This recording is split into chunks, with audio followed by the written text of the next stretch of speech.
Hello everyone, welcome back to my channel. मैं आ गई हूँ एक और नई कहानी के साथ। इस कहानी में एक सुपरस्टार को एक आम लड़की के साथ किन्हीं रीज़न की वजह से रहना पड़ता है। तो चलिए ड्रामा स्टार्ट करते हैं। एपिसोड के स्टार्ट में हम एक लड़की को देखते हैं जो कि पानी के अंदर होती है। वो अपने बारे में बताती है कि उसे हर चीज़ की आवाज़ औरों से ज़्यादा सुनाई देती है और वो ये भी पहचान लेती है कि वो किस चीज़ की आवाज़ है। तभी उसका फ़ोन बजता है और वो जग जाती है। वो एक एक्वेरियम में होती है। इसका नाम तायरन है और ये हमारी मेन लीड है। इसकी फ्रेंड उसे फ़ोन करके बताती है कि इसके फेवरेट स्टार का कॉन्सर्ट होने वाला है। उस कॉन्सर्ट की टिकट उसने बुक करा दी है। वो अपने घर जाती है और उसे टिकट मिलती है। वो बहुत ज़्यादा खुश हो जाती है। दूसरी तरफ हम हमारे मेन लीड को देखते हैं जिन्हें प्राइवेसी चाहिए और इसके लिए वो अपना घर भी बदलता रहता है, पर फेमस स्टार होने की वजह से उसे प्राइवेसी नहीं मिल पाती। अब भी उसके घर के बाहर काफ़ी लोगों की भीड़ होती है, जिस वजह से उसे एक वर्कर के कपड़े पहनकर जाना पड़ता है ताकि कोई उसे पहचान ना पाए। और उसका असिस्टेंट उसके कपड़े पहनकर निकलता है, जिसे सब लोग जेई समझते हैं। जेई कार में आकर बैठता है। असिस्टेंट भी आकर बैठ जाता है। असिस्टेंट उसे बताता है कि आज उसे कहाँ कहाँ जाना है और वो उसे ये भी बताते हैं कि जेई के मैनेजर ने उसके लिए एक होटल बुक किया है और उसे वहीं रुकना पड़ेगा। तो जेई कहता है होटल का तो सबको पता चल जाएगा, मैंने एक घर देखा है, तो तुम मेरा सामान वहाँ रखवा दो। फिर हम तायरन को देखते हैं।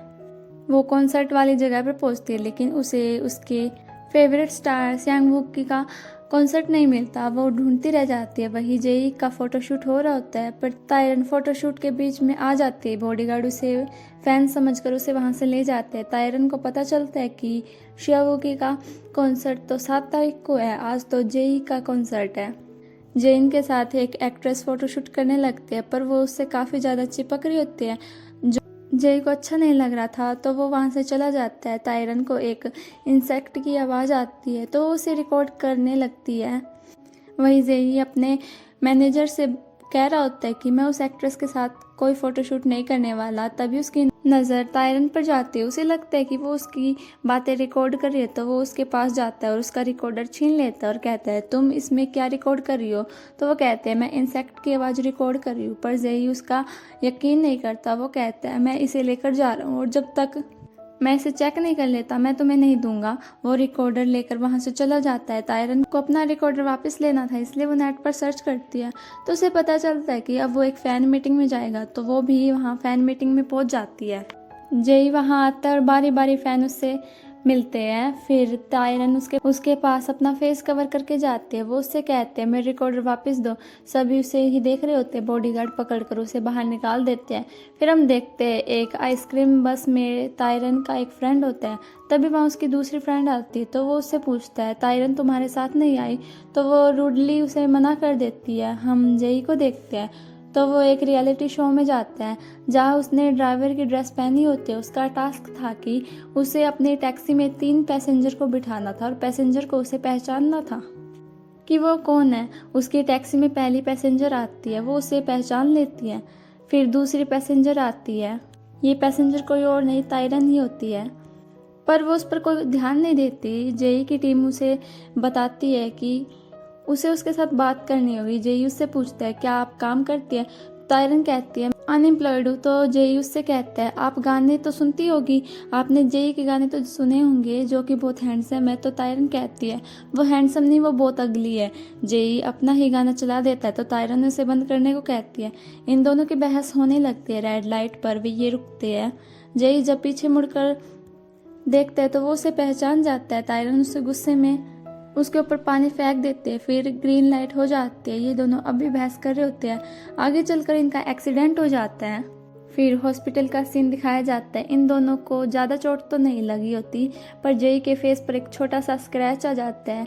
तायरन कहती है छोटा सा स्क्रैच है, तो जेई कहता है ये मेरे लिए बड़ी बात है, इसकी वजह से मेरा करियर खराब हो सकता है। तायरन कहती है तुमने मेरा रिकॉर्डर चुराया था। तो जेई उस अपनी पॉकेट में से रिकॉर्डर ढूंढने लगता है, लेकिन उसे नहीं मिलता। तो वो कहता है वो तो वैन में ही छूट गया। तायरन रिकॉर्डर लेने के लिए वहां जाने लगती है, लेकिन जेई उसे रोकता है और कहता है बाहर मीडिया है, अगर तुम बाहर जाओगी तो उन्हें लगेगा कि मैं तुम्हें डेट कर रहा हूँ, मैं उसे ढूंढ कर लाता हूँ।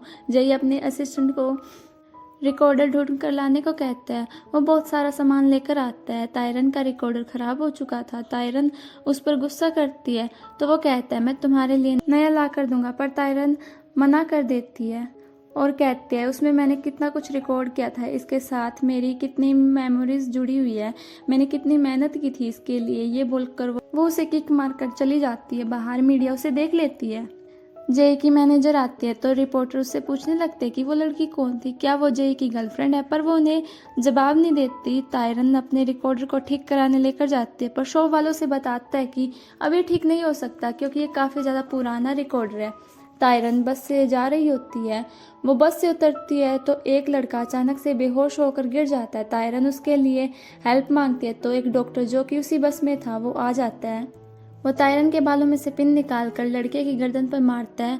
वो बताता है कि इसने कुछ ऐसा खा लिया था जिससे इसे सांस लेने में दिक्कत हो रही थी। उस लड़के को होश आ जाता है। तायरन डॉक्टर को थैंक यू बोलती है उस लड़के की हेल्प करने के लिए। तो डॉक्टर कहता है अगर तुम चिल्लाती नहीं तो मेरा ध्यान नहीं जाता और उसकी जान भी जा सकती थी। तायरन घर वापस आ जाती है तो उसके घर की लाइट ऑन होती है तो उसे लगता है कि उसकी फ्रेंड आई हुई है।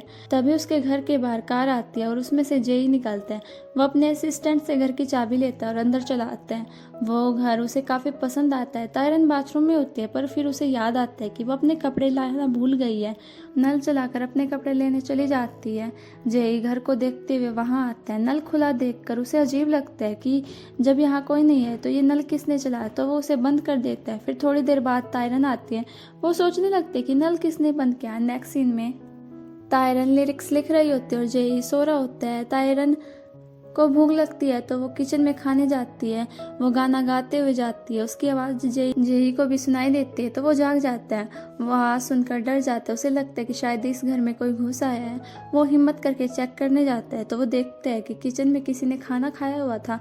दूसरी तरफ तायरन को भी पता चल जाता है कि घर में उसके अलावा भी कोई और है तो वो भी चेक करने जाती है। उसे किसी के बैग दिखाई देती है तो वो उसे मारने लगती है। फिर जब ये दोनों एक दूसरे को देखते हैं तो दोनों हैरान हो जाते हैं।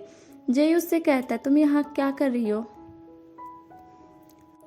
तो वो कहती है ये मेरा घर है। तो वो कहता है मैंने तुम्हारे जैसे फैंस नहीं देखे, निकलो मेरे घर से। वो उसे निकालने लगता है तो वो कहती है अगर ये तुम्हारा घर है तो प्रूफ दो। तो वो कहता है मेरे पास तो नहीं है, क्या तुम्हारे पास है। तो वो उसे अपनी और अपने पापा की फ़ोटो दिखाती है और गेट पर उसका नाम लिखा हुआ दिखाती है। वो घर से बाहर उसे निकाल देती है। बाहर बारिश शुरू हो जाती है। अगले दिन तायरन देखती है कि जेई डॉग हाउस में सोया हुआ था। जेई को बुखार हो जाता है इसलिए वो उसे अंदर ले आती है और उसे सूप देती है। तभी वहाँ उसकी मैनेजर आती है। मैनेजर तायरन से कहती है तायरन की फ्रेंड ने उसे ये घर बेच दिया है। फिर तायरन अपने एक फ्रेंड को शॉकिंग को क्लब लाने को कहती है क्योंकि उसने उसका घर बेच दिया है। क्लब में शॉकिंग तायरन को देखकर डर जाती है। तायरन उससे कहती है आज मैं तुम्हारी वजह से बेघर हो गई।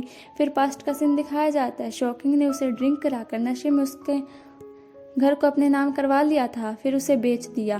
तायरन उसे एक पंच मारती है और कहती है अब तुम ही मेरा घर वापस दिलवाओ। और यहीं पे ये पार्ट ख़त्म हो जाता है। मिलते हैं नेक्स्ट पार्ट में, तब तक के लिए बाय बाय।